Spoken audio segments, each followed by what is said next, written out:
And we're live with the Richard Josh Show. Okay. I like that. You know what I just realized? I like that. I just realized that I don't think you heard the music last time. The last show. When I did that, I was like, welcome to the Richard Josh. I was playing music in the background. I don't think you... I watched it back, and I don't think it... No, I definitely didn't. It didn't. So it was just me being like, Richard Josh. Play it again. Meanwhile, so this song, this is on the voice thing I've got. The song I was just playing was called Trauma Medic. Did you write it? No, I did not. This one's called Trap Star. So I'm allowed to laugh at that. Yeah. Oh, I kind of like Trap Star. It's a little slow for a morning show intro hit. Oh yeah, definitely for that. This one's called Holiday Tunes. This is like a Weather Channel background track. I love plays that. When the, That is a great genre. Mm-hmm. It is. I had the idea and I haven't sat down to try to do it yet, but like I'll hear when I'm like decided I want to come down and mess with this stuff, I'll like have an idea of the type of music, right? It's not just like I sit down and then just play with buttons. And one of them was like cheap toy drum machine. Like make all this nice stuff sound terrible. Like that's cool. But like make it kind of cool. Yeah. That's on my list of things to try. I like that. Do add Weather Channel or TV Guide channel music. Yeah, that's a good one because it'll not be long and it loops over and over and it's a very distinct end, but the loops immediately starts again. Right. Usually with a fade out of a saxophone and then a fade back in with a piano. Saxophone. Yeah, with the piano. It's a whole band. All those songs had a full orchestra and band using it. Yeah. Including like someone playing the electric oboe, multiple woodwind instruments. Sometimes there's a pan flute. Yeah, pan flute. Yeah, this is the song I was playing when I was doing it last time. Oh yeah, energy. And we're live with Richard Josh Show. It's Wednesday morning, 7:30, and you are tuned in. Shut the fuck up. You know it's fun to do. Do you have like real music, actual songs that you can access? Not easily now. Try to do like the DJ lead in and hit your mark. Stop talking right before the words start in the song. Oh, you know what I mean? How like they they play it and then they're like top 8 at 8. Like coming in at number 6. It's Oasis with you do it. Wait, hold that. No. You're going to do it. Right. But okay. I'm going to bring up. You said Wonderwall, right? So I'm going to bring up Wonderwall. I'm just thinking of what songs were on the top 8 at 8. I think Wonderwall might be a quick lead in. Let's find out. I think no, that's Today, right? That's where it starts. There's definitely like a bar or two of just acoustic strumming. Yeah, they're definitely. Well, I mean, this is the video version, so maybe. You hear it? Yeah. You're up.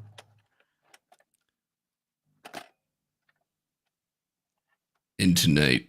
Hey, we got the request line for everybody. Just wanted to say to all you lovebirds out there, just make sure you hold the one you love tight tonight, and we'll see you in the morning. This is Oasis with Wonderwall. Tonight. Coming to number 4. I'll throw it back to you. That was pretty good, man. I'm genuinely impressed. That was pretty good. It takes a knowledge of pop songs. You got to know when they're going to start. What else was on the? Yeah, you got to know when they're going to start. I would you not also play any have more to, music. like- That's how we get. That's how this thing gets. They'll mute the entire show Oh, gotcha. because the Rich and Josh show is broadcast. Everyone, all the 0 people watching us just Hold to on, hear music that they haven't paid for. If we make a commentary on it, isn't that fair use? Yeah.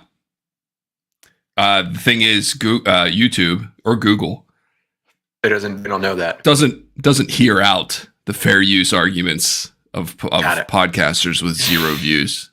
They kind of shoot they shoot first and ask questions later. They don't have time. I don't have time to hear the finer points of our argument about why parody is fair use in the entertainment industry. That's right. I want to talk Well, about something this morning. Yeah, let's bring it on, buddy. I'm ready for I anything. want to show you this. I have it pulled up even because that's the kind of guy I am. I want to show you one of the. Yeah, hang on. Share the screen. Still not great at this. So I played golf last weekend. Ooh, I see a sexy score on there. I want to show you the front 9. Oh my god. Oh, And then I want to show you the back 9. Oh my god. On 16, you took a triple bogey. Oh, heartbreaking. Yeah. 33 and then a 45. Wow. Dude, man, you came out hot. That's actually not my best score on the front 9 there. I've actually shot 32 on the front. It's pretty short, right? Have you ever had 3 birdies in a row? I've had 4 this year, 4 in a row. I've birdied That's incredible. 4, 5, 6, and 7 at this course are pretty easy. 5's drivable. I actually drove 5 green and 2 putting. Am I seeing that saying 647 for number 6? Is that the yardage or 547? 547. Let me see if I can zoom in. 547 par 5 is not a terribly easy hole. It's a long hole. It's not that long. So the course, this one's long. I mean, 596, and it wasn't playing quite that far, but the course is as straightforward as golf gets. Right? It just is. 291. It's hard to explain. Right. You can't miss your word for it. On number 1, you cannot lose a golf ball left or right. It's impossible. There's golf course, Don't 300 yards. You went left on your tee shot and birdied it? Yeah, I missed the fairway by a foot. Oh, okay. You're saying you can't like snap one or slice one. You can't lose it. I mean, you can't hit it that far. If you teed off 45 degrees to the fairway, you still couldn't hit it out of bounds. Like it's just all open space. Got it. It's like a driving range. Got it. So like there's those kinds of shots, right, where you're not worried about losing a golf ball. And that on the front 9 it's like that. On the back 9 it's not. I was nervous, man. I'll be honest. I walked off a 7 green. I was 4 under par. I was like, all right. Yeah. I hadn't missed a shot. I'm playing well today. And then this was not a good tee shot. That's not terrible though. You're gonna make a bogey. Yeah, one bogey on a 9, but like it is the wrong place to make it. Right? Number 1. It was fine.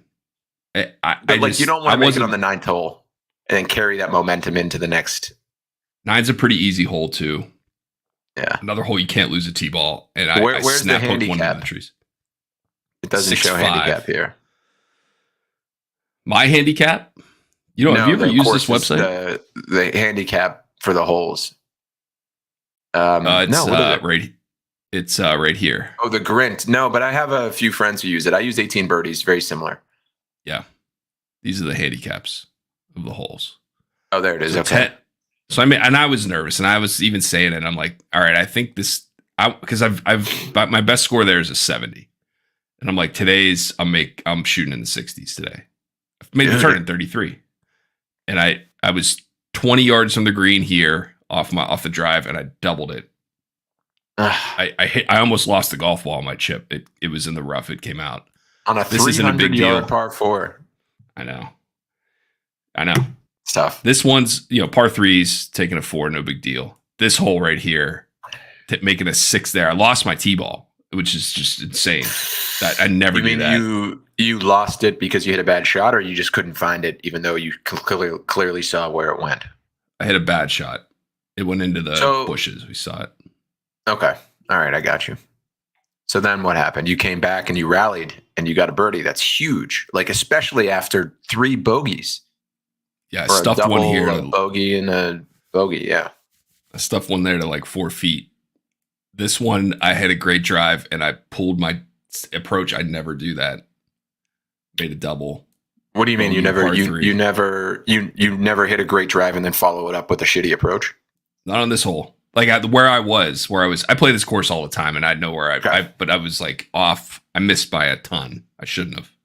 Yeah. And then you I lost. What happened? How did you bogey a 175-yard par 3? The easiest hole on the course. I missed the green left, and then I just couldn't get up and down.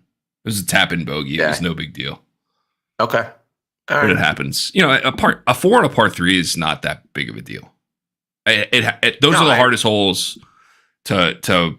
I mean, you got to hit 170 yards. Hitting a green is, for me, it's like a 30%. Yeah, maybe 30 or 40%. It's probably 10 for me. Like 175, I'm putting it on 10% of the time.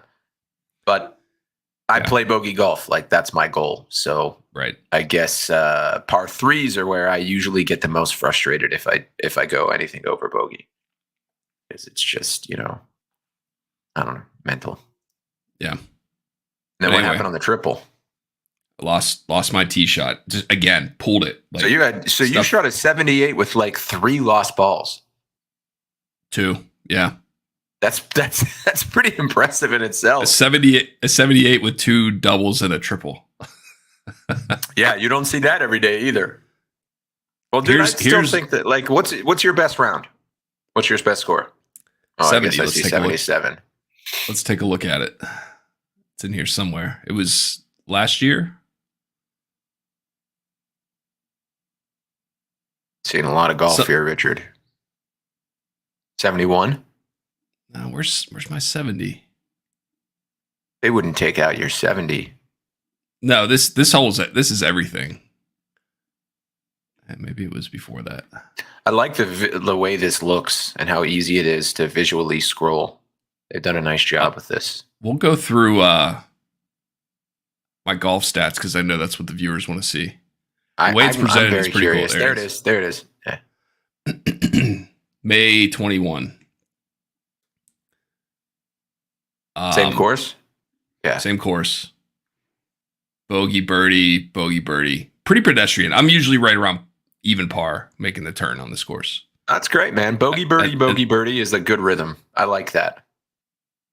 And then just held it together, man. 14's a tough hole, but made a bogey fine. And then birdied that par 3, birdied 18. Yep. I remember, so I had some friends with me.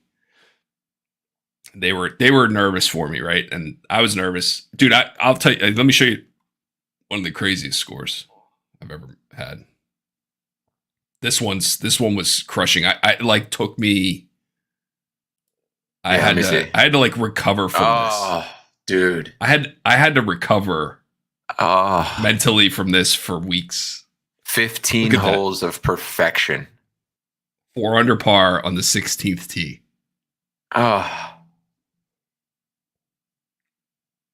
And like a single bogey, a double bogey on a par 5, and that, like, you probably weren't playing terribly, right? Like those aren't playing great. Those aren't holes. Is my point, right? It's not like you lost it. 16's tough. I'll make you're gonna make bogeys, but then I lost a ball off the tee on 17. And yeah, now my adrenaline, and again, your adrenaline is just pumping at that point. No matter where you go, whether it's you're trying to break par, break 80, break not. Well, for the first time, anytime here's the thing I know about golf. Totally. You can't skip steps. No. Like you have to get close and then you have to blow it. And then the next time you do a little bit better. Like it may come like 3 or 4 rounds after that. But like you then know that like, okay, this has already happened. I've already blown this kind of round before, so I'm not afraid to do it now. And then it gets better. And then you do it. You like eventually if you get there and you are settled down enough, comfortable enough with the anxiety that it actually works out. So yeah, that was a funny round. Here's one I had earlier. I was on pace, my last round actually, which was 2 weeks ago, which is rare for me. Like I haven't played since. I was on pace to finish under 85 for my first time ever. And I ended up at, I think 90, or maybe 88 or 89. And I was fucking pissed. Like and it was so like unforced errors. But in my head, I'm telling myself like, stay loose, like keep swinging the club. Keep your arms loose, keep your back loose, just stay loose, stay relaxed. And that didn't work. I tightened it up. It didn't work that time. Yeah. I got tight. So I shot, this is 2 months ago, last month, 74, right? Decent score. At this course again. Decent. That's a fucking great score. I would throw a party and fly you in if I shot a 74. Putts, 3 putt on 3, 3 putt on 4, 4 putt on 5, 3 putt on 12, 3 putt on 7. 74 with 4 3 putts and a 4 putt. How many? That's 34 putts. Yeah, I mean, it's actually the total number isn't terrible because you made some, right? But 19 on the front is no bueno. Yeah, right. But okay, I didn't even notice that. Yeah, again, that's not a crazy number of putts. I've had days like this too, where I don't know what it is. I think it might be like how far I'm standing from the ball, but whatever the reason, there are days where I feel like I have no idea what to do with this putter in my hands. What do I do? Do I pull it back first, or what do I do? Do I lift it? Do I lift it over my head? Someone tell me step 1. Do I hit what end of the club do I hit this with? What's the objective? What am I trying to do? Yeah. Anyway. I hear you, man. Like the putting woes. Do you feel the same way? Like some day you just have no touch and feel, and other days you just kind of are reading it right. And so let's explore that. I'm a terrible putter. I just recently started using the line on the ball, like putting a line on the ball and using it, and that's improved my putting immediately overnight. I don't practice, right? Like, well, that's what was going to be my first question: is how often do you practice? Because like I have no expectation of myself that I'm going to be a good putter because I put nothing into it, and I'm fine with that. So the Grint does this, which is pretty cool. I mean, here are the putting, right? Like my average is 33.8. Not good, especially playing a lot of the golf at East Potomac where there's no break in the greens. But like I had some 39, 38, 38. Here's where it gets interesting. You get around, man. You play a lot of different courses. We don't have a we don't have a country club, right? So it's just hold on. There's a way you can do it on the app easily. But it like when you tells you don't have a country club, you mean you don't belong to one, or there's not one available to belong to that you like? There's not. We don't belong to one. So you play all the public courses, right? And I've got golf friends who play a bunch of different places. Yeah, that's what I do too. But we keep it to like 3 or 4 courses. There's just not that many good ones. Same. Where is the career? Maybe. I don't know how to do it on this. On the app, you can.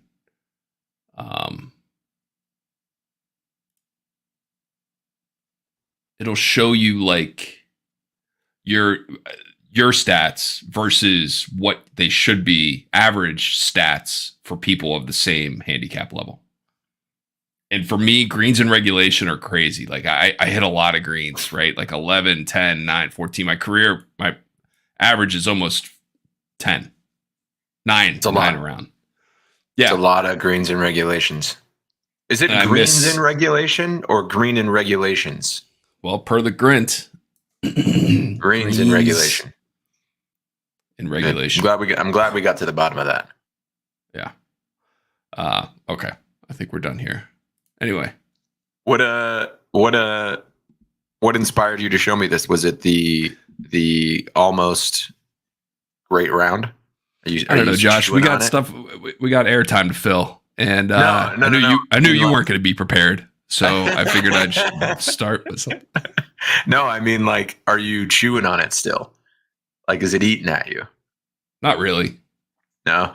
I'll tell you what. If I don't practice. But what I do is I sit around and I replay the swing in my head over and over again. And so I like figured it out that night. So if I went back out today, if I went back out today, I'd probably score better. What was it? I'm like fascinated by this process in other people. Okay. So the swing thought I've had for the better part of a couple months is get your left shoulder behind the ball. Sometimes, and I think this happens with a lot of people, especially when you get nervous, you start not committing to the swing, right? Like you just don't want to lose the ball. That becomes your only goal. And that sucks because that's how you play terribly. So to get rid of that swing thought, I'm going to be aggressive with this swing, but that doesn't necessarily mean swing hard or swing fast. No, I like that though. It's the opposite of my stay loose, right? It's like lock in. Yeah, I maybe I'm taking it a different way, but I understand I feel like I understand the psychology of controlled aggression versus just put a good swing on it, right? Just put it in play. Yeah. It's the same thing. We're talking about the same, but in my mind, it's like I need to make a full good swing 100% of the time instead of trying to just like chip one up here or like miss it here or whatever. Like, no, I'll aim wherever I'm going to aim, but I'm going to make a full swing for that shot. I'm not worried about like where it's going to go. So anyway, instead, it's not swing fast. But it's like get your left shoulder behind the ball while at the same time keeping all of your weight on the inside of your right foot. Yeah, dude, that's like so big for me right now. That is everything. Like if I believe, so that's what I'm working on right now is keeping the weight on the inside of my right foot instead of rocking back onto the outside of my right foot, right? Which is once you do that, it's over. Your timing's off. Yeah. Well, or maybe it isn't, but like you're never going to do it consistently, right? Like you're never going to make consistent contact. And some days I just have the feel for it and other days I don't. And I haven't quite figured out like, well, what is it, right? But I honestly believe that it's in connection with my weightlifting routine. On the days where I'm playing golf following like a good leg or core workout, I feel more in control of my body, right? Not like the sore period after, but like maybe a couple days after where you have like your muscles feel strong, right? Whatever reason, I think that's like the correlation that I've come up with, right? And I think the reason I've had trouble doing it is because my legs are like obscenely weak. They're getting stronger, but they're pretty bad. And I think you can't do that without like a really strong core and lower body. That's my theory. I think there's ways to do it without having a strong core and lower. I mean, listen, there's a lot of professional golfers that you look at them, you don't even need to know their workout routine. You look at them, you're like, you're not that strong. You don't have that long. But those guys are freak athletes sometimes, right? They don't look it, but they just are born with the coordination. I don't have that kind of eye-hand coordination. I don't know if we've talked about this. But I have zero respect for 90% of the people who play professional golf as good athletes. Oh yeah, I really do. Like, don't tell me that Justin Thomas. Tell me if Steph Curry grew up playing golf like Justin Thomas did, that he wouldn't be better than Justin fucking Thomas. Steph Curry did grow up playing golf, and he not like Justin Thomas did. Justin Thomas. No, that's true. But like he certainly, his dad was in the NBA. Like he grew up on a country club. But yeah, I know. Well, he's great. Did you see him win that? He's incredible. Did you see him win that celebrity tournament? Yeah. Yeah. He made an eagle on the 18th hole to win it. Yeah. It was awesome. I know. He's like one of the, I don't know, like coolest dudes. I could fanboy over him all day. I think he's just so great. Okay, let's talk about your other dude, LeBron. If LeBron James grew up playing golf every day, getting dropped off by his parents at the country club from the ages of every summer day, from the ages of 8 to 17, you don't think he'd be better than Tiger Woods? At least in the same conversation? No, I don't. I don't think that it's the same kind of. Okay, I'm going to make this analogy the most direct line I can. Please. Who's a better athlete, me or Thomas Keener, when we were growing up? So he lives across the street from me, right? But he could beat me in tennis every time, street hockey every time, golf every time. He's a scratch golfer. It's a different kind of athleticism. It's the baseball athletic skill set, like the tennis, maybe not so much baseball, but baseball kind of like the hip movement, the coordination, the eye-hand coordination. Those things are just, they're gifts. They're gifts. Some people, it's kind of like, do you have a hard time when someone gives you like complex instructions for you to do with your body? You know, like put your left leg up by your right hand and your right hand by the back of your right ankle, and then stand up and twist. Like you talk about playing Twister? Yeah, like Twister. Yeah. I don't know. I don't have a Twister intelligence, right? Body intelligence. That's what it is. Like the ability you have to communicate with your brain and body. Fine. I'm not talking about you and Thomas Keener. I'm talking about the best basketball player who's ever played the game. Don't tell me he doesn't have amazing hand-eye coordination, right? I'm telling you, different. It's not good or bad. It's different. Let's not talk about LeBron James and Tiger Woods. Let's talk about LeBron James and whoever's 75th place in the FedEx Cup standings at the end of last season, right? Yeah. Okay. Just don't tell me you could do it. Don't tell me these soft white men who make up the majority of the generic PGA Tour golfers would still be playing professional golf if everybody had the same opportunity to play professional golf or grow up playing golf like they did. I get it. Your point is that they have gated access that gives them a huge advantage, and until that changes, we'll really never know. You're probably right. You're probably right. Although I really do think that it is a white person skill. Like it's like that. I do not agree with that at all, and I can't believe you just said that. Seriously. Here's what I mean. I think that there's different physiology where like slow. Stop it. Slower movements. You don't think that's true at all? I think you're making a distinction that just is it's off base. It's just not right. Okay. All right. Fair enough. I think what I'm trying to say is that like there are certain things that like groups of people are better at than others. Okay. And is that like a racist thing? Kind of. Yeah, it is. Okay. Well, then I don't want to say, I don't mean it that way. Yeah. You need to stop with this. I'm telling you, forget it. Let's change athleticism is athleticism, and the people who are the most athletic can be the most athletic doing everything. I really just think that I don't know. Like a 6'8" person who's 6'8", 250 playing golf isn't an advantage, though. I'm not talking about everybody. Like I'm not painting with a broad brush here. I'm talking about the best people. There's certain people in the NBA who don't have great hand-eye coordination. They have great hand-eye coordination, but they don't have it like the best players do. Well, you know what I mean? I think that's my point. That's exactly my point. But I think that let's take two people, a guy on the PGA Tour and a guy. I really think the NBA players are the most athletic. Yeah, I agree with all that. Of all the professional sports. It takes the most blend of fine motor skills and like raw power and athleticism.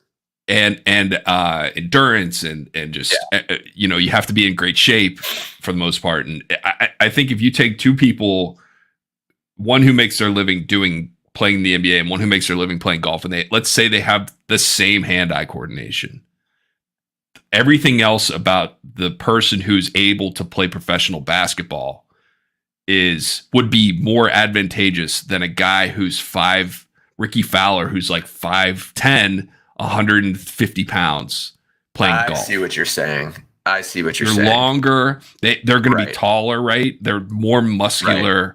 If they have this, probably.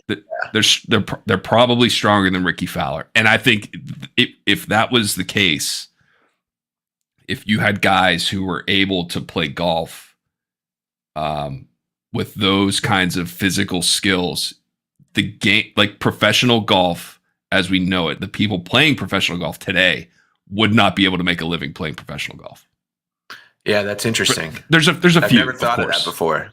Yeah, guys like Dustin Johnson are tall. Brooks Koepka's an athlete. Like those guys are maybe. Yeah, well, and they're in much better shape today. Like the top golfers seem to be in much better shape than when we were kids. Like when we were kids, you could really. It was like watching our dads play professional sports, which is I think where a lot of your point of view comes from. But I could be wrong. It's not. I still believe that there's a big difference in the skill sets. Like I just think they've been developed differently. Doesn't translate to eye-hand coordination 100% of the time. I agree, but I think there's people who are. I don't think that the PGA Tour goes both ways. Houses people who are exclusively the best at hand-eye coordination. Oh, so yeah, that's okay. That is. Well, this is good. We actually found what we disagree on. That is what I disagree with you on. I believe you think that those in the general population of the planet, the 125 best people with hand-eye coordination are currently playing professional golf. No, I mean that's a crazy statement. But I'm saying that the 125 people who are playing professional golf are in that 1% of the people with the best eye-hand coordination. They're not the only people, but they're all represented there. So 1%, like every single one of them. 1% of them is a lot. And no. I'm saying like in the top 1% of people with great eye-hand coordination. That's right, and that's a lot of people. 1% of whatever population you're discussing. Okay, sure. And so there are people out there doing other things. If you have that good hand-eye coordination, like bowlers, right? Like I don't know, maybe like don't tell me a bowler would be if you took a professional golfer and a guy who is a professional bowler who has great hand-eye coordination, and someone who plays professional in the NBA or the NFL or professional hockey, even maybe like those guys, or baseball, whatever. I don't care. Or tell me that if they all grew up playing this. That's all I'm saying. Let's move on. Okay, what if I told you that the bowling champion is the same guy as the national horseshoe champion? Cornhole. Like it's the same guy. There's a guy, or not anymore, but there was a dude named Pete Weber who at one point was the national bowling champion and horseshoe champion. It's just a weird. He looked like, you want to see a picture of this guy? Oh, I know who he is. This is case in point. There is a difference between athleticism and eye-hand coordination. Well, I think that all goes into here. You can't. Look at this. You have to have good hand-eye coordination to play any sport professionally. I know. This guy's the Hammer. That's his nickname. The Hammer. He's such a meme when he did that. Okay, this is him as a younger man. He looks like a professional golfer. He does. He looks fit. But I just think it's a completely different physiology. I think that the eye-hand. Me and Thomas Keener is the perfect example if you think about it. It's not. Stop it. You're talking about two guys who didn't ever play a varsity sport in high school. Yeah, except for Thomas, who played. It's a comparison. Golf. I know. He played varsity golf. It's a comparison. I'm not talking about us though. I'm talking about guys who are world class. It's the same world class skills. No, it's not. It's just on a higher level. It's the same thing. There's the same level of disparity between super athletic people and non-athletic people. You're impossible. You are impossible, Josh. You know what, man? I'm all riled up. I haven't slept right for like the last 3 nights. I've just been laying in bed thinking tonight's the night where I'm definitely going to fall asleep quickly. And then I just stare at the ceiling for hours. Something's like, it's gotten me so frustrated and like I'm so tired. So I apologize if I'm being ornery today. Man. This is good. This is what we need. We need energy at 7:30 in the morning. Yeah, because I'll tell you what, this is the Rich and Josh show. Bringing the energy. Josh hasn't slept very well.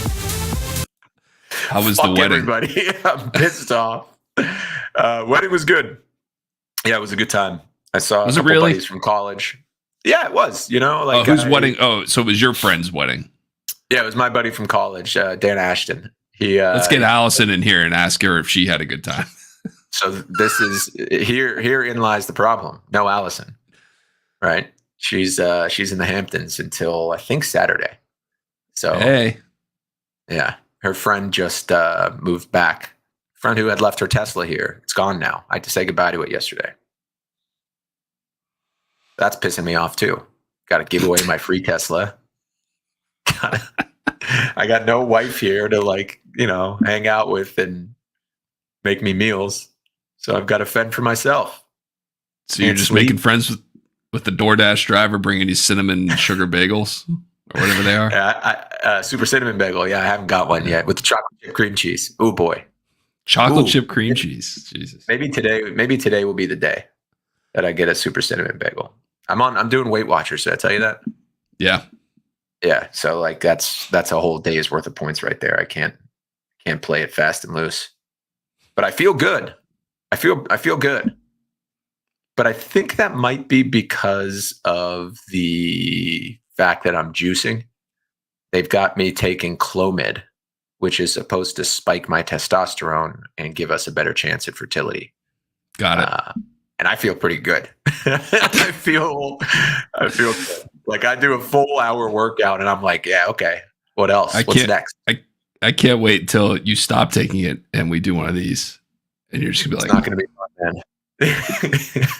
man. Have you taken it before?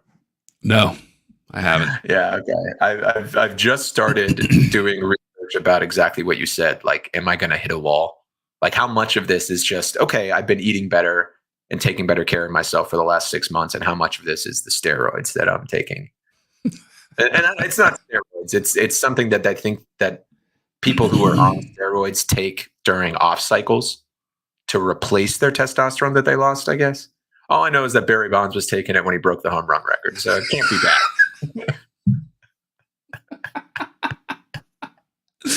That's the barometer. Like if you notice a drug name from the 90s baseball, you know that you're getting the good stuff. Is it banned in professional sports? It's good. Yeah, it's a good question. That's how you know. See if my golf scores will even count. Yeah, you're going to have an asterisk on 18. Yes. Yes. 18 birdies. Yeah. It's a hormone and metabolic modulator. Oh, so that's definitely why I feel good. Black market products for performance enhancing use. Interesting.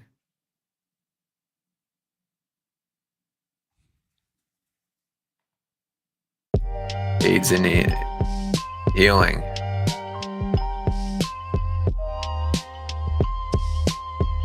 Oh, dude. Yeah, that's 100% what's happening. So you know what I mean? Yeah, let's it is a natural androgen in the human body that aids in tissue healing and sperm production. Right, that's why I'm taking it. But the increased physical boost, which can double the level of testosterone, makes it a banned substance in athletics. Yeah, who's going to make that? I can't sleep either. I don't need 9 hours of sleep a night anymore. That's true. Yeah, you're ready to go. Yeah. Oh man, I was watching. I every once in a while get on these Instagram algorithms where it's people motivational bullshit. Yeah, you talk about this a lot. It's so funny to me. And I'm just kind of like, part of me is just being a hater, but part of me is also being like, these guys are just trying to sell things, right? It's how you make money when you're that guy. And so one guy's like, you guys all, wait, wrong button. It's not the, keep going. Never mind. It's the one guy was like, people wake up, they have midnight to midnight one day. I have 3 days within that one day. I wake up from midnight to 8. I wake up, I wake up, I do my workout. Like, day two, 8 to 4. I get my work done. For you that you had to listen to this. Yeah, I get my work done. That's my work day. My family, I do some targeted meditation, journaling. Day 2, over with. Day 3, from 4 p.m. to midnight. I take a 90-minute nap. I eat healthy. I do a second workout. Day 3. I get 3 days done while you have one. Like, dude, come on. You just divided your day into thirds and did different stuff. You didn't have 3 days. You didn't do 3 days. And like, can we fucking stop with these guys? No, I hope we don't. You want to talk about a low percentage who belong in that group? Like the golfers, what percentage of the people who are out here telling us how to live our lives are actually living their lives that way? What do you think? 10? None. 20? None? 0? Goggins 0. He is, but you know what? It's funny because he doesn't go and like. Goggins is living the real life. He is. He does, but he doesn't make a living like going from sales seminar to sales seminar and telling people that they need to. He just does it. He sells a book, right? And he'll make appearances at things like that. But he's not I get what you're saying. He's not like a televangelist. David Goggins. He's not like David Goggins at the airport Holiday Inn this weekend only. Get your ticket. Like that doesn't happen. But these guys all do that. They all go. Yeah, I'd go see Goggins at the airport Holiday Inn. Dude, that is one of my favorite things to in my mind visualize when I'm doing my thing. Is knowing that and I always say it, I'm like, these guys are all the same. They all went to the same airport Holiday Inn sales seminar. I know exactly what their next move is because they all do the same thing. And that's how I navigate the workday. But you're talking about work. Okay. I was wondering what you were talking about. Sorry. Yeah, I know exactly what you mean. No need to expand further. That's funny. One guy they did. Right. Oh, I know they did. Yeah. it's clear as day. There was one Instagram video, the guy was like, and like, he had someone up on stage who was talking to him, and he's like, and he was giving him this. He's like, have you ever been burnt out? He's talking about this guy, right? Guy's like, yeah. I've gotten burnt out. And he immediately doesn't even, he's like, okay, I've never been burnt out.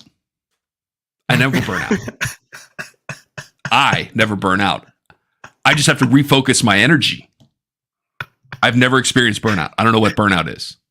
Because I'm not mentally weak like you. You see, people? Right. This is what a mental weakling looks like. Not me. Not me. Don't look at me and think I'm the mental weakling. Him. Not me. Never happened to me. Never will happen to me. Because I don't believe in the word burnout. And if you don't believe in the word, it can't happen to you. This dude, you could actually make a living being one of these people, like showing up to the airport Holiday Inn and and just being a satire. Like that's your comedy routine. If you're ever you're very good at it. You've done it. I've heard you do it before. If you ever wanted to be like a character, that's your character. That's like where you start. Well, the thing that I've given some actual thought to in my alone moments when, all the necessary processes have been run for the day, not doing it as a joke, but doing it seriously. Like that is probably where the money is. If I ever wanted to switch professions, like I genuinely believe that I have the ability to, well, I guess anyone does because they're just cheap tricks, right? It's not a complex job. The formula is pretty simple, but the delivery is where it's at. And I think you're able to deliver it. Yeah. I think there's a way, like, if you wanted, I'm trying to think if there's any stand-up comedians who play a character. I mean, they all kind of do, but a lot of them are pretty normal. Like, they tell normal stories and make funny observations. If you went out there as a stand-up, like at a stand-up comedian show, but you made it like a sales seminar type of, that's a funny idea. Act. You know what I mean? Yeah, that's a funny idea. I mean, you told stories, but you told them in a way like, I don't get burnout. Right. I don't know if anyone would get it, but I could see that being something that hasn't really been tried. Right, because you could really bring the crowd into it too, right? Like you bring the crowd in and they get to be play acting along with you. And you say, yeah, when was the last time you were burned out? Because you don't ask them if they've ever been burned out. That would be unfair to you and the point you're going to make. You say, when was the last time you were burned out? So they feel obligated to come up with a time. Yeah, see, that's the kind of stuff that you're good at. You know how to ask this question. That's why you're weak. That's why you're failing. That's why your marriage is failing. That's why you don't have any money. And that's why no one invites you into their personal homes. It'd be funny if you were saying that all to like a 15-year-old. Yeah, you creep people out. How many homes do you own? What kind of car do you drive? It's like, I don't own any homes. I'm 15. I still live with my parents. That's a great excuse. How long is that gonna last? Yeah. How long is that gonna last? Yeah, right. Yeah. Excuse. You hear that, folks? He's got a reason for everything, doesn't he? Oh, I can't own 2 homes. I'm only 15, folks. Yeah. Why would I own 2 homes? No, I live with my mom and dad. Mom and dad take care of everything for me, Josh. I see. Okay, who else we got? And then you do it to 3 or 4 of them, and then you make your point. See, the key theme here is excuses. Dude, I really think there's something there. If that is your character, you would nail that. Are too comfortable letting yourselves off the hook. Why? Why is that? You know what's funny is because you've been to so many of those sales trainings, and I'm sure at companies that you worked for, they'd bring someone in, right, to remotivate the staff. 100% of the time, like every job I've had one experience like that. Yeah. Sometimes you've had a lot of jobs. I've had a lot of jobs. That's the life of a salesman. There's good ones. Like there are some good ones where I leave feeling like I had one at Miro. This is pretty recent. And the guy came, this was like right at the beginning of the ChatGPT stuff, like weeks after it had been released. And this guy who is the name in this type of training in my industry, anyone who does what I do, if they're working for a SaaS, like a software as a service startup, they know, I'm not going to say his name. They know this guy. Okay. There's no risk of him knowing. John Barrows. Is it John Barrows? And he was like, yeah, give it 5 years, guys. You comfortable? Everyone comfortable? Everyone hitting their number? Give it 5 years. You're going to be replaced by machines. No one's going to need you. If I'm a salesperson right now, I'm thinking, how do I make myself essential? Because your AI is coming, guys. And I'm like, no, it's fucking not. No, it isn't. No, it isn't. By the way, AI exists in the sales space. It's called robocalling, and it doesn't work. No one likes that. Like, what is he talking about? Maybe entry level grinding, sure. But I don't know. I like that. Yeah. That's what I hear most often is someone who's just trying to have an original take.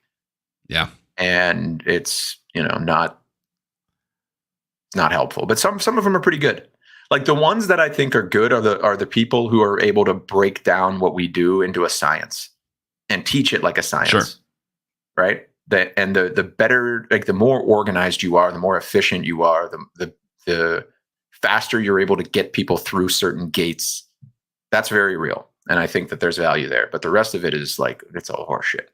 It's fluff. Yeah. Yeah, man. That's that is a character we could develop together, and you would just kill if you just You're filling me with confidence. This is good. Well, maybe we should explore that. I think we should. I think we should. Do you think it would be more impactful if we actually did it at a airport Holiday Inn? Like instead of let's just say that we flushed it out and we're making the choice between comedy clubs or actually doing it at the airport. Yeah, I think I think it'd be funny to actually not do it at comedy clubs. Like this is not something that you're gonna tour around the Funny Bone. The Funny Bones at, but you are actually gonna just be a sales motivational speaker, and people will show up thinking that that's what it is.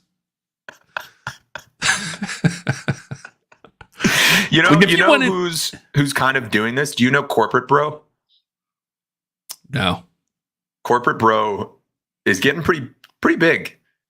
He spoke at our sales kickoff at Miro, and I think we paid him an exorbitant amount of money to do it. But he's like a young SaaS guy that is really funny. It would have been if I had done this when I was 26 or 27. Yeah, it would have been Corporate Bro. He came around at the right time. Yeah, he's actually really funny. He's pretty good. He's because he's in the industry, but it might just be all inside stuff, inside baseball. Inside baseball, inside the NBA. Oh man, that was great. Did Ahmad Rashad play basketball or football? He was a professional athlete, though. Was he? Yeah, I think so. And he's married to Claire Huxtable. Is he really? I didn't know that. Alicia Rashad, yeah. He had some connection with MJ. Yeah, that was his whole career. Well, right, but I don't know how they made that connection. Why he was the one who had all the access. That's exactly what I was just thinking. How did he get into the catbird seat with MJ and then become the only guy MJ would talk to over the course of his career on any real level? I don't know. I liked those. I liked the Inside the NBA. I thought he was. Was it Hannah Storm? He was a good Hannah Storm. Have you seen the new iPhone? I've seen commercials for it. You're talking about that $1,200 iPhone? Yeah, I'm really excited about it. I can't wait to buy it. You're a brand guy, man. You as soon as I saw, and you told me this, so I had already had it in my mind, but you told me this, and then I saw the commercial. And I saw how much it cost. And it was like, I know why Josh loves it. Because it's expensive and he thinks it's better because it's expensive. But it just has that premium, this iPhone, the one I have now. I just think it looks really stupid. It's so flat and sharp on the edges, which I fucking hate because it feels shitty in your hand. I don't like the glossy sides. I think that's very feminine looking and silly. I don't know. So then why'd you buy it? Because I needed a new phone. I needed a new phone. My battery was dying on my old one. Same reason I'm going to buy a new one now. Right? It's been a few years. I need a new one. Yeah, and I really like the way this one looks. And it they're going to sell a gajillion of these. I think so? Once people see this in person, they're going to go crazy, and it's all going to be that natural titanium color. Dude, there's this Rich and Josh show brought to you by the iPhone 15 Pro Max, whatever it is. No, you're right. It's the Pro Max. It's beautiful. Look, if you have a choice between using something that is just okay looking or something that's gorgeous, why wouldn't you pick something gorgeous? Look at that. Titanium is so nice. Dude, it looks exactly like the phone you just held up. It's a different color. That's it. To me. Oh no, you want me to walk you through the differences? Yeah, let's hear them. So look at the edge, right? See how it's kind of rounded off? Okay. Versus this nonsense, the harsh edges. Don't you have a case on yours? I do. I just took it off to show you the outside. Oh. But this one I won't carry with a case. because it looks so goddamn good. You're not going to put a case on your $1,200 telephone. No, instead I'm going to pay $13 a month so that if I lose it, it gets stolen or break it, they just give me a new one. I'd like to see you walk through that claims process. Oh, it's easy with Apple. That I've had this same thing for years. They will just give you a new phone. It's Apple. So I guess you don't buy a lot of Apple devices, but Apple Care, their insurance is the fucking best. It's like a no questions asked. You come in with a cracked phone and they're like, here you go. Have a new one. The only thing that sucks is it's usually not a brand new phone. It's usually a refurbished phone. They don't tell you that, but what's the difference? You know. Yeah, you know how that is. That's what would it take to get you to buy this phone? I've never considered buying an iPhone. Yeah, I know. That's what I'm asking about. I'm already at there would have to be no other alternative. I don't want. I'm used to this. I'm used to the Android OS. Gotcha. So until that ceases to exist, I'm not changing. That's the thing. Like I took a class on this. No leap that Apple could make that would get you to say all right, maybe I'll learn something new. So we took a class, and I'm sure you encountered this selling software. Once it's called first movers, whatever, you get people hooked on your experience, and then all the other there's a cost to changing to a different experience for the same product, right? So like an iPhone and an Android, you get Apple Windows, Apple OS. You don't want to change once you get used to something because then you have to relearn it. Totally. That's that's my whole job is trying to find the margins between this travel software and our travel software.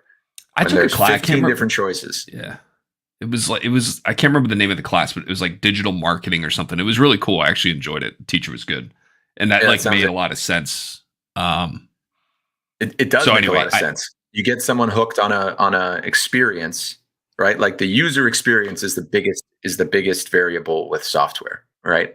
What it feels and looks like to use. But it's a really difficult thing to quantify if you're selling to a company that you have to go through their procurement department. Listen, right? They've heard it all. Someone starts taking meth. What are you going to switch them to a different drug? They're used to the meth experience. Try cocaine. It'll give you the same energy, but only for a few seconds. And you got to take more. And they're like, But I only smoke meth once every 4 or 5 hours. So, I'm used. I have my routine. I know where everything is. I know how to do it.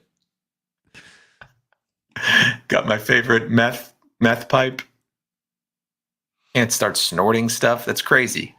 Did you see Drew Barrymore was going to restart her talk show during the middle of this strike that's going on? Until everybody said, "What are you doing?" And she's like, what am I doing? Never mind. I forgot. I didn't realize what strike meant. And so I'm going to not do that. I get it. I support unions who strike and demand fair pay and fair wages. But this is going to start impacting my life soon, and I'm not okay with that. Well, that's what they want, man. It's happening now, right? The new seasons have all supposed to have been going by now, and they're not.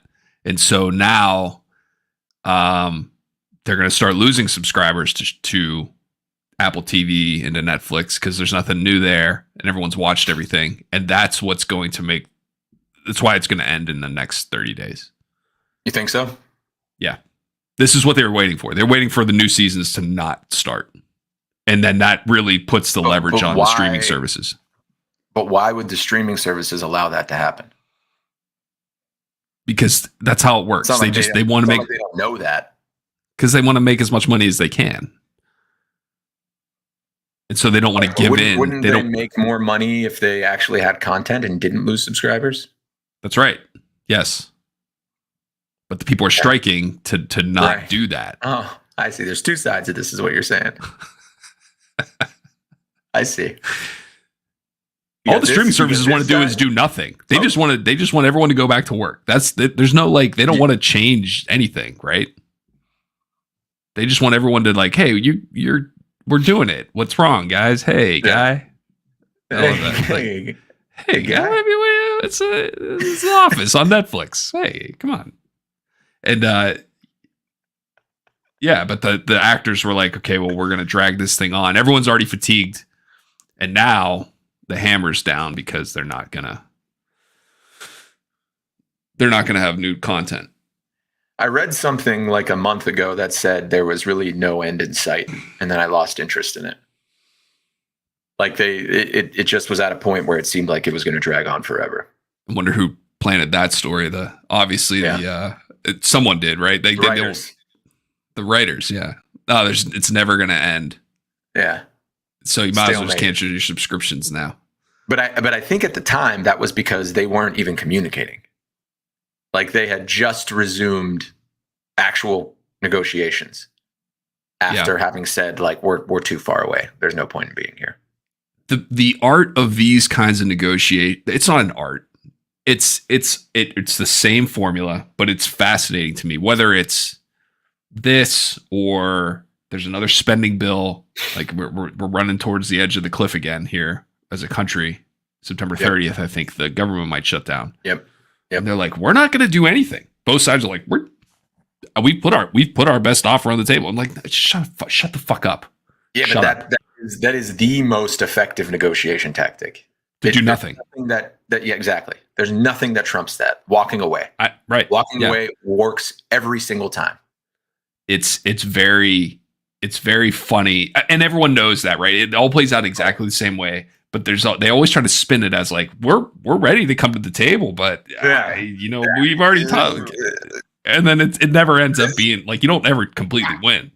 But this guy, they're being unreasonable. All we want is a fair deal. These guys are out here talking nonsense. That's the problem. I'm ready.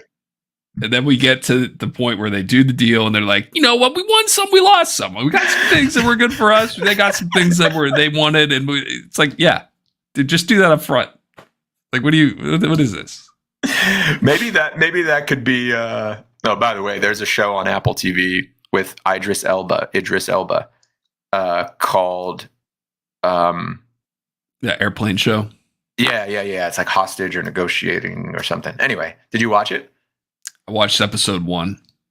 Right. And then I read the Wikipedia plot summary, so I know what happened. I'm good. That's what I do, man. I know you do. That's such a weird. I love it. I love your brain. Your brain is my favorite brain of all the brains I've encountered in my life. It's just the way you approach the world it just delights me. Did you see the part where like they're trying to introduce the concept of why Idris Elba is a special person on the show? And it's the scene with his wife and his son, and the guy that his ex-wife is now dating, who's like trying to get in good with his son, and they're having a conversation, and the kid is like, well, Dad's up there and it's all gonna kick off soon. And he's like, what? The negotiating. My dad negotiates. Like, okay. What? Cool. What do you mean? I thought he was like a CIA operative or something cool. He's a corporate negotiator, and that's going to be helpful in this hostage situation. Okay, cool. Clearly, this show was written by someone who did that for a living and thinks it's the most important skill set you can have. Right. But I don't think anyone else shares that belief. He's like, it's just some guy who looks like me. He's like, yeah, no, man, I closed the deal for this car dealership once, and now I have this idea, and I think it's important that Idris Elba plays me in this whole thing. Like, I think it's important that he represents me as a, that's my pitch. I'm good with that. Like, I'm not saying we look alike or have the same physical properties. Yeah, he's big and muscular, and he's a much more imposing and impressive man than me. But I think he captures what I really bring to the table. It's got to be Idris Elba. It's funny how they can take. They're kind of right. That's how they're running out of ideas, right? Because how many movies. Let's think about this, and movies better than I do. How many movies take place on an airplane where there's some sort of emergency and someone with a specific job or skill set saves the day? And usually it's like you said, it's like a military person who retakes over the plane from the hijackers, or a pilot who lands a plane, or like a hostage negotiator. We've seen that before. Right. Now they're like, okay, who else can we get? We have like a plumber who goes in there and fixes the airplane. Like Jack Bauer did it in 24. He flew the airplane from the cargo hold. The plumber, until a plumber writes a movie, it won't happen. Right? Yeah, like who else? That's what it's going to take. Funny? Like the self-importance that's imbued into these things. There's someone saying, what I do is the most important skill set, and it can solve anything. It can take example, it can land an airplane, a compromised airplane. Yeah. And they're never flights from which makes sense, right? You don't hijack flights from Louisville to Santa Fe, right? But it'd be funny if that was it. Like, why are you going to Redding, California? There's like not that many people, and it's not like tying up air traffic control because it's not a very common route. So they're like, okay, you know what? You can just have this one. We're good. Go ahead. Do whatever you're going to do. There's like 30 people on that plane. Yeah. Like all the hijackers, you get like a team of 7 or 8 hijackers, but they accidentally got booked on a flight to I don't know. To Reno, Nevada. To Reno. Yeah. They were flying Sacramento to Reno. Oh, dude. I don't know if I told you this. I was in my back. We were out back and there were airplanes flying over, and I was tracking them. It's plane spotting is what they call it, right? But I was just tracking the flights on the. I love this part of your personality. Saw an airplane going over, looked at it, and I immediately realized it was the hellscape flight, the ultimate hellscape flight. Ready? What was Ready it? For this? Yeah. Origination city, Atlantic City. Ooh. Destination, Orlando, Florida. Oh. Airline, Spirit. Spirit. Oh. Status. 5.5 hours delayed. 5.5 hours delayed from AC to Orlando. Oh God. Who's on that flight? On a Spirit airplane. Who's on the Spirit airline? Who's on that flight? You're broke. Let's well, that's number one. Are you or do you live in Atlantic City and you're flying to Orlando to go on vacation? You make your home in Atlantic City. You live on the Jersey Shore somewhere, because Atlantic City is I'm learning from being contiguous with the Jersey Shore is like kind of there's some decent parts of it, but it's also pretty close to other areas in the Jersey Shore. So maybe I know. Let's just assume I think it's much more fun it's strictly people who make their home in Atlantic City, New Jersey. I think we need to start there to make this whole story work. Thanks for blowing it up before it even got off the ground. I'm sorry. I'm fine with that. That is great. I'm looking at Atlantic City on the map right now. People from Florida who are like, you know what, man? Vegas isn't that great. And there's a place that's closer, and we can get there cheap. I can get us there cheap. Spirit Airlines. I know it's but let's go to Atlantic City. Let's have some fun. Let's gamble on some things. Go to the Taj Mahal. Have a good time. The Borgata. You ever heard of the Borgata? Yeah, it's like the best. It would not be out of place on a Vegas strip. It would fit right in. I tell you what. It's nice. They got great buffets there, and I think we can get and the rooms are cheap this weekend. Have you spent any time in AC as an adult? We went once or twice. We actually drove from DC. It didn't even spend the night, but drove up there and back twice, maybe. It was not, and it was not fun. Did you choose not to spend the night because of how insanely expensive it is to stay in Atlantic City? I don't remember. This is literally out of college. So we used to go every year. I used to go every year with my buddies from college. Every year we would go to Atlantic City. Yeah. And rooms are like on a weekend at the Borgata. And this is going back, we haven't done this in 5 years, at least. Yeah, probably 5 years. Rooms at the Borgata were $500 a night on the weekend back then, awesome. Which is less, not crazy. I'm sure they're over $1,000 a night now to stay in the fucking Borgata in Atlantic City. So then you're like, all right, fuck it. Let's just stay at one of the cheap. Let's stay at the Taj Mahal. $375 or $450. It's so expensive. Like what you get relative to what you pay in Atlantic City, it's like they don't know what they are. It's like they don't know that they're not Las Vegas, so they just act like Vegas. Like you would think that maybe they would loosen up their slot machines a little bit, right, to get that Vegas traffic coming to Atlantic City for the slot players, or they would go over the top on customer service, or maybe they would just clean up the crime in the city. No, none of those things. Well, yeah. And again, now you can get gambling anywhere. Right. You used to be able to only go 2 places. And they haven't flinched. They haven't flinched. They're still dug in to the premium price point. It's a weird place, man. You get like a lot of Jersey people who want to throw around their money, or like show their money. Yeah, I don't remember much about it. I do remember getting hot at the craps table, and they gave us buffet coupons. That's nice. It's a little something. What was the name of that place? It wasn't the Taj Mahal. It wasn't the Borgata. Maybe? It was one of the big ones on the boardwalk. Resorts. It was Resorts. Oh, the Merv Griffin.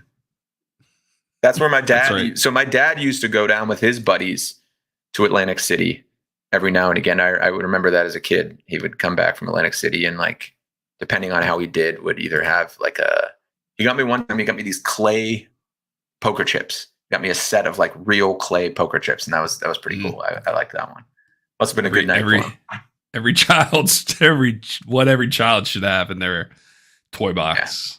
Yeah. Right. Get them some gambling paraphernalia. A bull whip that I bought in Tijuana, and my clay poker chips. Do you remember that thing? Yeah, I do. Yeah. When we were playing craps, I remember a guy who he kind of saddled up to the table next to us, and he started talking to us, and he was dressed in a matching short sleeve button down shirt and shorts. They matched, and they were the same print that you would think would go on like a campsite picnic table, disposable tablecloth, like the red plaid. Yeah. He's like, "Hey man, how's it going over here, guy?" And he was like, eventually he asked us for money. I mean, that was kind of how it was. He's like, "Hey man, I'm just trying to get back in the game."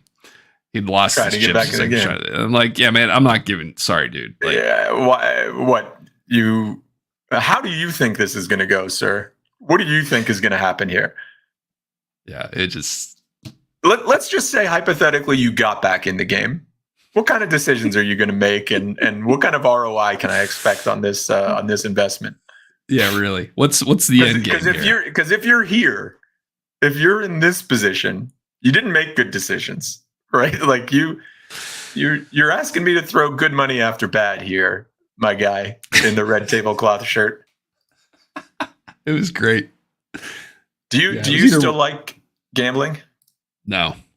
As a matter of fact, I've been to. I'll tell you. I'll give you an example. Like I've been to Vegas a couple times for work, and the last 2 times I was there, I was like, I'm just gonna take $100 and I'll walk past a blackjack table, throw it down, and play one hand and see if I win it. That'd be great. Make $100.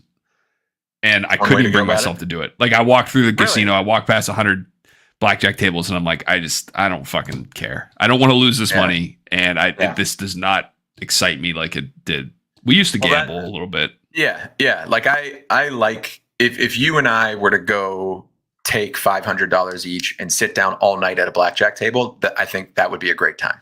So we did that. Do you remember the time we went to Wheeling and we did that? That might have been the last time I went to a casino to gamble. But you and I drove table games, did they? Oh yeah. And here's why I remember this. I just told this story a couple weeks ago. We were out of college. We must have both been home for some reason. Maybe you were still living there. So we're 20. We're 21. We're in the 20. We're in our 20s. Wheeling. Was Wheeling? Did you have to be 21? I'm sure. I guess so, anyway. Yeah, for table games. Yeah. We were at the casino, and we're playing blackjack. It was a full table.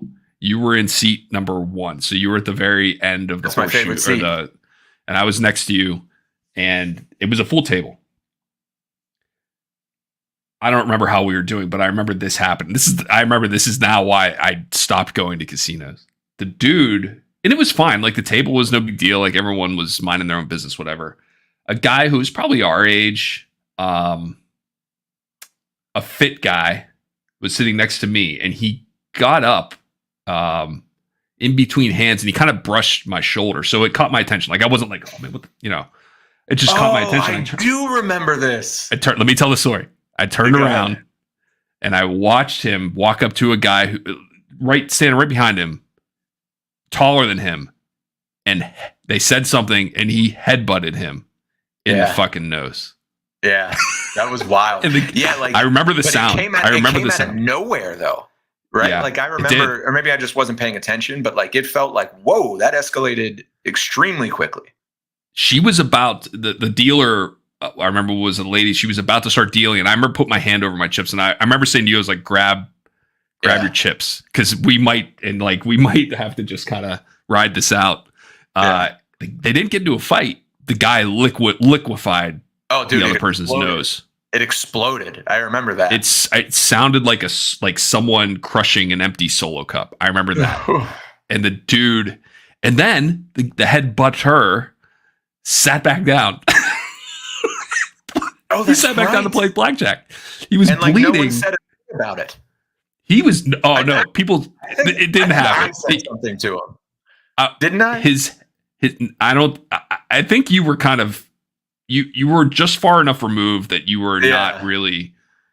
But he sat down and I looked at him. He's bleeding from his head because he fucking headbutted a guy in his face, and he's like, "Oh, I'm good. Go ahead. I'm good." And the dealer's like, this is done. Someone, like you have to. You're getting arrested.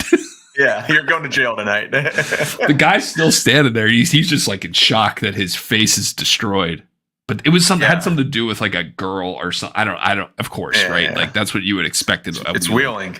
Yeah. I did want to. I think we went down there because we wanted to bet on the Greyhounds, which I think would be funny. Did. I never did. I've never. I did. It is funny. Until like it sinks in, which doesn't take long. So it was in Wheeling. I went down there with the plan, like kind of doing what we did at the Meadows. Like, let me spend a day at the races, and I lasted like 2 races. It's sad. The dogs, you mean? Is it different than the horses? Okay. Yeah. Oh, it's very different. Well, they chased that mechanical rabbit, which is very funny. The first race. And then you're like, well, so there's just this fucking rabbit that goes around on this metal track and makes this like it's so dumb that the dogs are fooled by that it's sad, And then like the conditions, and then you start thinking like, where do these dogs sleep? It's not like they've got a nice barn. Like they're not expensive. They're not like, these aren't people with good intent. I don't know. It just felt so sad. It's an order of magnitude more depressing than horse racing. Oh yeah. And I will say that's not, I mean, it's amazing how many horses, like thoroughbreds, die, right? Every year leading up to the Kentucky Derby, it's like all these horses died because they breed them that way. The horses at the Meadows were race horses, but they weren't so fragile. Maybe they are. I don't know. Telling me about harness racing being like a really, really disgusting business. Apparently, it's bad for the horses. I'm sure. So I was just talking to someone about this, and I told the same dog track story that I just told you. Like I just was talking to someone about this, but they were saying that harness racing is like even worse than regular thoroughbred racing. Okay. Wow. I didn't know that. Yes. Well, just look at the environment it's taking place in. That should be our first context clue. I'll tell you what, though, is the Meadows taking better care of these horses or worse care than where's the Kentucky Derby run? Kentucky Downs, Churchill Downs. Yeah. It's more it's more regal, but nothing beats the old Meadows grandstands. How many they built? You know what? It's funny is the Meadows. We were never there with more than 100 people watching races. They had seating capacity for thousands. Yeah, they really did. Like are they expecting 5,000 people this Tuesday night at the Meadows or any night ever? Do we need to open up the infield for some extra spillover capacity? What was the name of they had their signature race. I can't remember what the name of it was. Yeah. It was like their Breeders' Cup or it was what the fuck was it? Because we would always hear it advertised. It was like Jubilee. That might have been it. Yeah. It was something like real cheery sounding. I'm looking it up. Yeah. Like the Meadows, Shiro would remember this in a second. The Meadows Jubilee might be it. Oh, the Adios. Adios, that's it. Adios. Home to the Adios race. Yeah. Good name. We used to sit in that grandstand and play Pokemon on our Game Boys. That's a good time. It was like a pretty cheap, and then you paid $2. We bet $2. $2 bet, yeah. $2 show bets that if someone won, they paid $2.86. You won 90. You won 90 cents. Do you remember that time that we were at the Meadows and Jim Saladonia gave us the hot tip? And so we increased our bet to $5. Oh, is that right? Yeah, dude, I'll never forget this moment. Jim Saladonia, who was just there, also. Well, he owned horses, didn't he? He did own horses, and his son is a jockey. Yeah, but like, they weren't running that night. Like, he was just there. Okay. Is my point. Okay. Like we were doing it ironically. He was actually there. He was there to pick up his mail. Yeah. That's exactly right. So we're in line for a bet, and he comes over, and Jim Saladonia was like, "Hey, my guys, hey guy, ooh, my guy, ooh, hey, is this my guy? You're my guy." And so he comes up to us, and he's like, "Hey, fellas, what's good? What's going on?" I tell you what, you bet on number 5 in the 6th race. That's a good bet, guys. Okay, I'll see you later, fellas. Take it easy. And we looked at each other, and I'm sure I had the same look on my face, but we looked at each other like this. We got to do it. We just got the keys to the kingdom, inside information. So we raised our bet to $5 each, and it to win. To win, and he came in like dead last. Yeah, right. It didn't work out. Didn't work out. We never bet. You're right. We never bet horses to win. No, never bet horses to win. Very low payout or high payout, high risk. Yeah. So that goes to show you, like, no one knows who's going to win those goddamn races. Even the guy who's trying to fix them didn't know. Doug Valicki tells the story. The first race he ever bet on at the Meadows. You know how they started behind a pickup truck that was already moving. It was a rolling start. the gated. They got the Meadows pickup truck out there. Yeah. To start them, and it would start on the backstretch, and then they do like a lap and a half. And by the time from the start to when they first crossed the finish line, Doug's horse that he had bet on, the jockey was off the horse like this, to the horse like rearing up as they crossed the finish line the first time. Not a good sign. Not a good sign. No. Yeah, those were. They're odd races too because they can't break stride, right? They have to trot, or I don't remember canter. I don't remember like the actual trot. Is that what it is? So if they broke stride, if they ran faster, you'd be like, whoa, can't do that, guy. Yes, this is a race, but are you just going to run as fast as you can the whole time? That's fucking crazy. No, you have to run. You have to run in the style we demand. And that would always happen. Like that happened a lot where you'd bet on a horse and it would break stride immediately, and then it's like throw the ticket. Goddamn Horse has no discipline. Goddamn horse. Get down there, the horse is like, oh shit, it's a race. I'm gonna run past this horse. That's just kind of jogging. It's what it is. It's a jogging race. It's a jogging race, or either the horse is like, I'm going to win, or it has like this moment of clarity in its pea-sized brain. It's like, what am I doing? Yeah, what is happening in my life? I don't want to do this anymore. I'm freaked out. The pickup truck's gone. Where did the pickup? I felt safe with the pickup truck with the big white wings. No, I don't like this. This is too ambiguous. I'm trying to think of like what the human equivalent would be. I guess it would be like speed walking, which is an Olympic sport. You ever seen that? Yeah. I had a buddy from college who did that and was pretty good at it. And like the best speed walker is still like there's you can get to the elite level of speed walking and have not accomplished anything.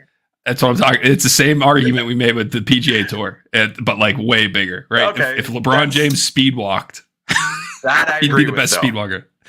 I have a good speed walking story. Not good, but I have a speed walking story. When I did the Keystone State Games, story is a good one. So the Keystone State Games was this thing that it was like a track and field event.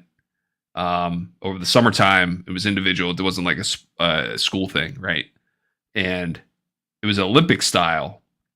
So they had all the events instead of just the ones you would do in high school. And they had a speed walking.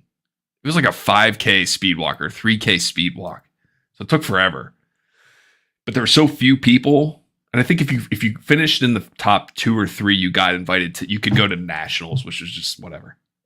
There were so few people in it that they were just walking. They weren't even speed walking. Like the 2 people who were doing it were just taking the stroll. They're just walking. I mean, they were walking a little bit faster than you normally, but they were like talking to each other. Like that. They were walking together, like, and they came in during the race. During the race, they went over the PA system. And like, if the speed walkers don't actually start trying, no one's going to nationals. You will both be disqualified. Are you serious? Yeah, I remember that. I was like, that's awesome. And then one person, like, they split up, right? One person names, but if the speed walkers in the current race don't start actually speed walking and the sacred sport, everyone's going home without a medal. No one gets anything. No regionals, no nationals. It ends now. We will pull you off the track. I think they were like, we'll stop you. We're going to just stop you. We're going to stop the race. We're not even going to let you finish the race. Yeah. A couple of mall walkers just out for a stroll. That's what it kind of looked like. It was really funny. There were like 4 people across all age groups doing the speed walk. And 2 of them, the ones in the leads, were just walking. That's hysterical.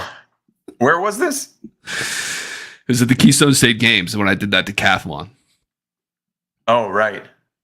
Got it. It was in Shippensburg or Harrisburg. I think it was at Gettysburg. I think it was at the Gettysburg College track. That was like our big rival in college, Gettysburg, F&M. Yeah, really good. Everyone knows that. Centennial Conference. It doesn't get any better than F&M. The Diplomats versus the Gettysburg, whatever they are, Generals. They should be the Generals. That'd be a good name for them. The Gettysburg Jetties. The Gettysburg Jetties. And with that. Oh, it's weird. It's weird? Yeah. It was weird. All right. Oh, I don't want to make it weird over there. It's the bullet. Singular? Yeah. One bullet? Just one. But read this. It's kind of weird. I'll get the bullet in the picture for you.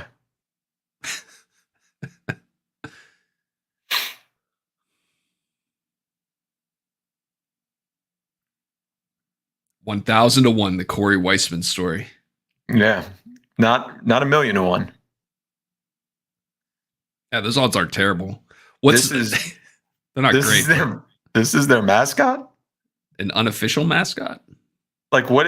How is this still? Yeah, here you go. Bite the bullet and change our mascot. There you go. The Gettysburgian. Someone gets it. Billy Bullet or Billy the Bullet. This is a student article. Yeah, Gettysburgian staff. These are some woke college students. Oh God, look at the 94.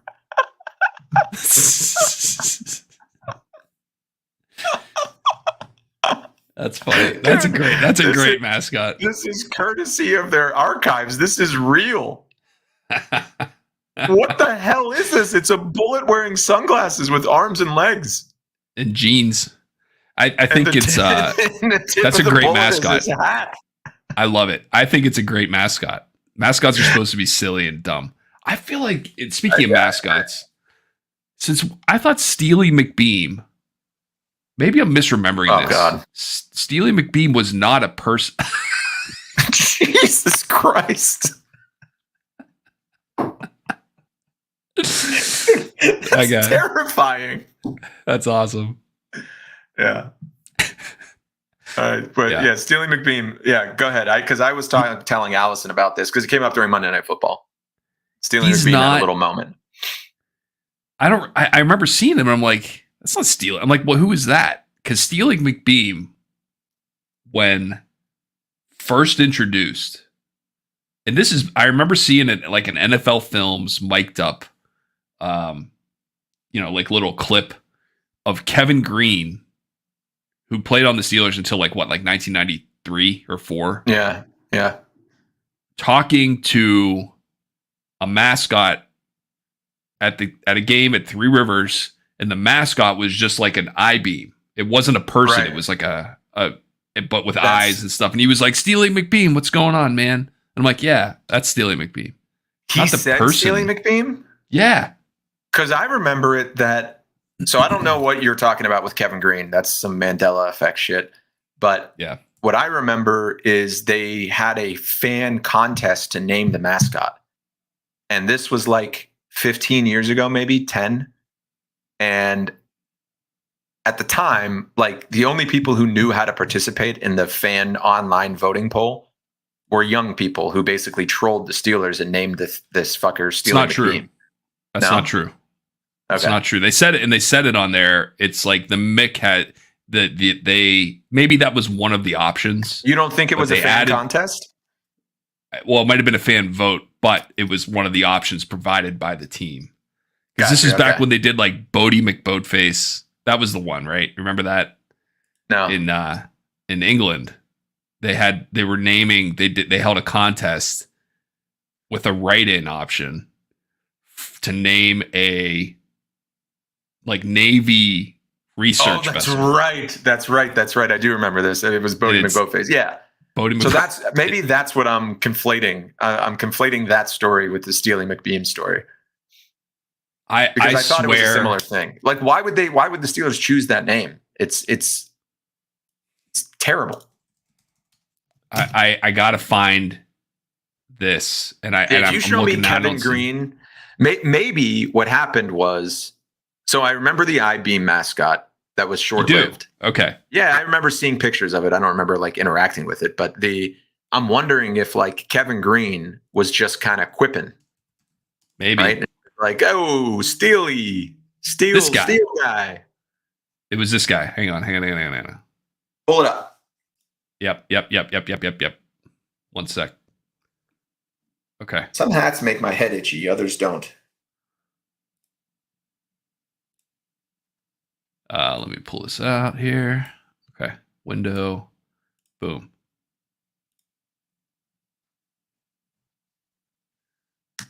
I don't want. Just fucking show it. All right. So Steely McBeam. Boom. Terrible likability, which I agree with. I agree with all this. He's not intimidation. Jesus Christ. Cool factor. Okay. So it says since 2007, but down here This is what This is what I remember. Yeah. But that wasn't an official mascot, was it? Travesty seen on the sidelines in 1995. The Pro Bowl. Go back up. Did it say the Pro Bowl? Pro Bowl. But that's what I remember seeing. And maybe that's where Kevin Green, 95. Just Kevin Green at the Pro Bowl. What? It's saying just at the Pro Bowl. That's right. Maybe that's it. I mean, that is a horrible looking. It's not as bad as the horror show of Billy the Bullet, but it's bad. Look at this facial expression. Yeah. He's terrified. What? Yeah. What do you mean? What do you mean? She was 18. Oh, you know what? Maybe it was Stevie Steeler. I don't know why that just popped into my head. Maybe he was like, "Hey, Stevie Steeler, what's going on, man?" I swear that I can't imagine he said Stealing McMeme unless the Steelers knew that, and that's why they made it an option as like a wink to Kevin Green at the Pro Bowl saying that one time. Stevie Steeler returns no results. Oh my God. It returned one good result. There's a picture of Stevie Wonder as a referee. And the game where who was the tight end who everyone thought scored? Or no. I don't know.